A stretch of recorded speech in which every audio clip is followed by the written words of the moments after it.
අවිෂ්ක පහන් කොහොමද? හවුලක් නෑ බං.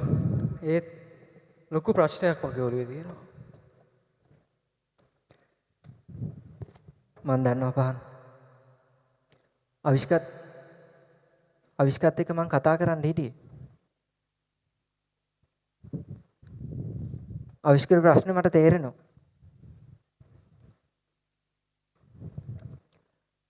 අවිෂ්කට මං කතාවක් කියන්නද?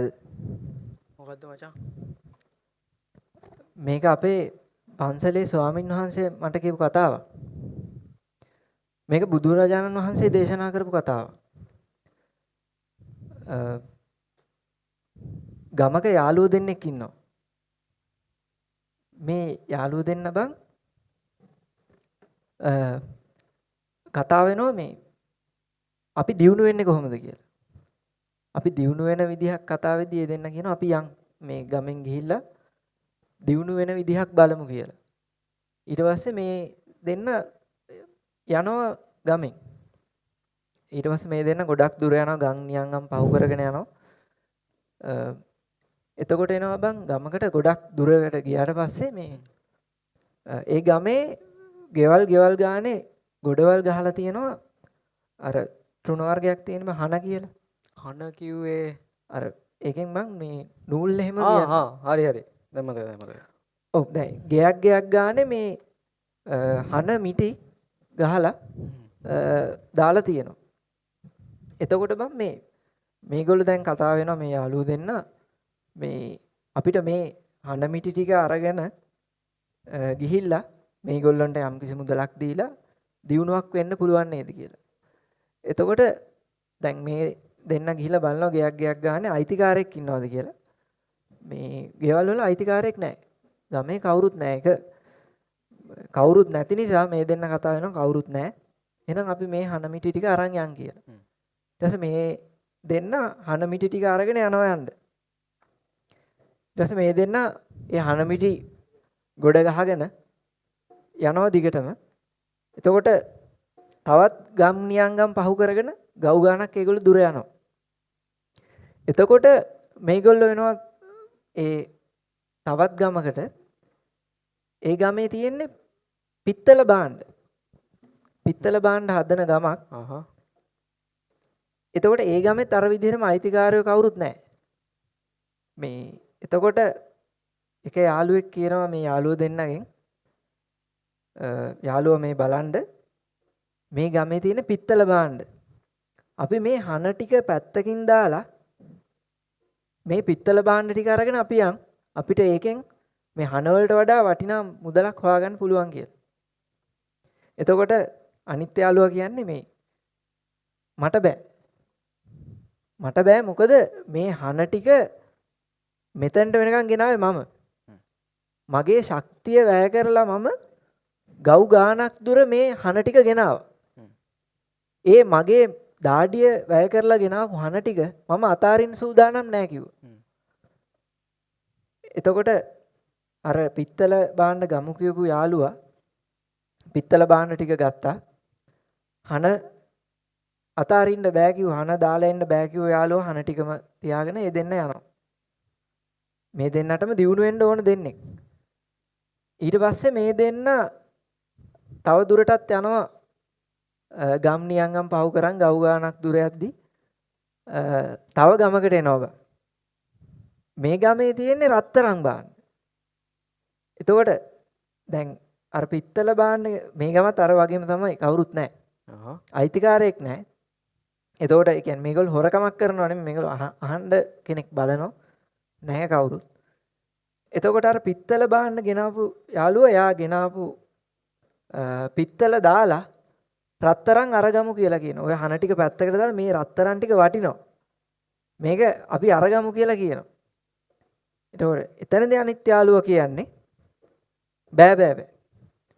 මම පිත්තල ගමේදිවත් පිත්තල අරගත්තේ නෑ. මොකද මම ගොඩක් දුර මේක මගේ දාඩිය වෙහෙසලා මගේ ශක්තිය වැය කරලා මම මේක ගෙනාවේ.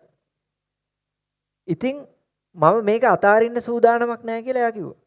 එයා කැමති නෑ එයා ශක්තිය වැය කරලා ගෙනාපු හන ටික දාලා යන්න. ඊට පස්සේ රත්තරන් ගෙනාපු මේ රත්තරන් පිත්තල ගෙනාපු මිනිස්සයා රත්තරන් භාණ්ඩ අරගෙන හන ගෙනියන් අතාරින්න කැමති නැති වෙච්ච කෙනා ඒ ටිකත් අරගෙන ඒගොල්ලෝ යනවා ඒගොල්ලන් ගමට. ගමට ගිහිල්ලා මේ රත්තරන් ගෙනාපු මිනිස්සේ රත්තරන් ටික විකුණලා ගමේ සිටුවරයෙක් දානපතියෙක් විදිහට ජීවත් වෙනවා. හන ගෙනාපු මිනිස්සයා ඒ හන වලින් භාණ්ඩ හදලා ඒ නූල් වියලා ඒව විකුණලා ජීවත් වෙනවා. මේක අහද්දි අවිෂ්කට මොකද්ද හිතෙන්නේ? මෙහෙමයි මචං. මං හිතන විදිහට නම් මේ ඔය හන ගෙනල්ලා පිත්තල හම්බුණාට පස්සේ ඒ ටික දාලා පිත්තල අරන් ඊට පස්සේ ආයෙත් රත්තරන් ගන්නවනේ. ඇත්තට මේක එයා දන්නවා ඒකේ වටිනාකම. එයා අර මහන්සියට වඩා එයා හිතන්නේ එයාට හම්බෙන ලාභය ගැන. හරිද? එයාගේ වටිනාකම දන්නවා මේ දේවල් ගැන. ඒ නිසා මං හිතන්නේ එයා තමයි හරි කෙනා මේ එයා තමයි නුණක්කාර වැඩේ කළේ එතන. ඔව් අවිෂ්ක. මේක බම් මේ බුදුහාමුදුරුවෝ කියපු කතාවන්නේ. ඒ කියන්නේ මේක බුදුහාමුදුරුවෝ කියෝ ඔය ආර්ථික වටිනාකමක් බලාගෙන කියපු එකක් නෙමෙයි. මේක කියන්නේ මේ අපි වගේ මිනිස්සු මම අපිට තියෙන මේ ප්‍රශ්න හින්දා අවිෂ්ක මම මේ කතාව අවිෂ්කට කියන්න හිතුවේ. අපි වගේ මිනිස්සු අපිට මේ රත්තරන් තියෙන ගමක අපි ඉන්නේ. අපිට තියෙනවා බුදුහාමුදුරුවෝ දේශනා කරපු ධර්මය. මේ විදිහට ජීවත් වෙන්න කියලා අපිට දෙයක් තියෙනවා. ඒ වුණාට අපි ඒක ගන්න නැහැ. අපිට ඒක පෙනිපෙනි තියෙනවා. අපිට මම අවිෂ්කට ඇඟිල්ල දික් කරන්නේ නැහැ. හැබැයි අපි ඒක අරගෙනද කියලා පොඩ්ඩක් හිතලා බලපන්. අපි ඒක ගන්නෙ නෑ බං. අපි ඒ රත්තරන් පෙනිපෙනි ඒක ගන්න බෑ කියලා අතහැරලා දාලා මේක යනවා. වටිනා දෙයක් අපි මේ වගේ වටිනා දෙයක් අපි පෙනිපෙනි අතහැරලා දාලා යනවා කියන්නේ අපිට ආයේ මේක හම්බෙයිද කියලා අපි කවුද දන්නේ? මට ඒක තමයි අවිෂ්කට කියන්න ඕනුනේ. අපේ පන්සලේ ස්වාමින් වහන්සේව හම්බෙලා අපේ මේ ප්‍රශ්නයක් අපිට තියෙන වෙලාවක් නේ අවිෂ්ක. අනිවාර්යෙන්.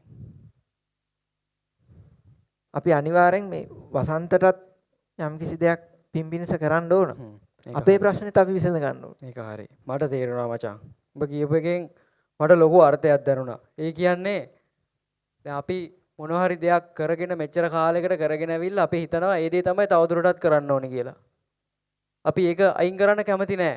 ඊට වඩා අපි බාගද අපි ළඟ හොඳ දේ තියෙනවා. අපි හොඳ දේ දන්නවා මොනවද කියලා. හැබැයි අපේ ජීවිතයට එකතු කරගන්න අපි දන්නේ නෑ ඒක. මට ඒක තේරුණා බා. ඇත්තටම මම දන්නවනේ පොඩි කාලේ ඉඳන් දහම් පාසල් ගියා. හැමදේම දන්නවා. හැබැයි මම කරේ නැත්තේ ඒ මාර්ගයේ මම ගමන් කළේ නෑ. ඔබ මට අද ඒක පැහැදිලි කරලා දුන්නා මචං. මේක මට තේරුණා. මං කරපු කියපු දේවල් වල බැරෑරුම්කම දැන් තමයි මට තේරෙන්නේ. ඇත්තටම අපි මරණයට බය වෙන්න ඕනේ නේ. මට හිතෙන්නේ ඒ දේ තමයි ඔබ මට පැහැදිලි කළේ. ඒ දේ තමයි මම ගත්තේ. ඇත්තටම ඒක මාර වටිනවා. තව මට කියන්න දෙයක් තියෙනවා මේ ඇත්තටම මේ දැන් මම මේ දේවල් ගැන දන්නේ උඹ වගේ කල්යාණ මිත්‍රෙක් මට හම්බෙච්ච හින්දානේ. මම උඹව දන්නවනේ පොඩි කාලේ ඉඳන්.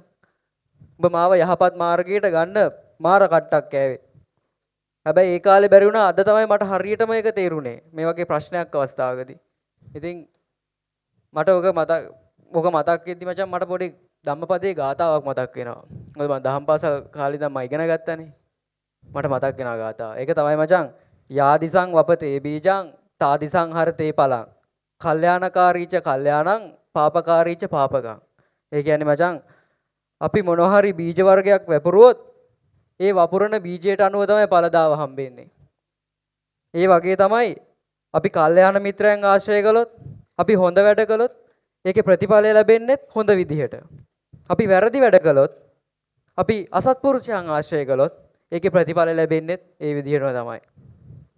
මට මාර සතුටක් දැනෙනවා බා. අර තිබ්බ ප්‍රශ්න ඔක්කොම ටික ගියා. ඇත්තටම හරිම සතුටුයි. thank you මචං. හොඳයි. මේ ස්වාමින් වහන්සේව හම්බෙන්නත් අපි අනිවාර්යෙන්. හාසිය යන්න ඕන. ඔය එනව නේද? මං එනවා. හරි. අපි යමු.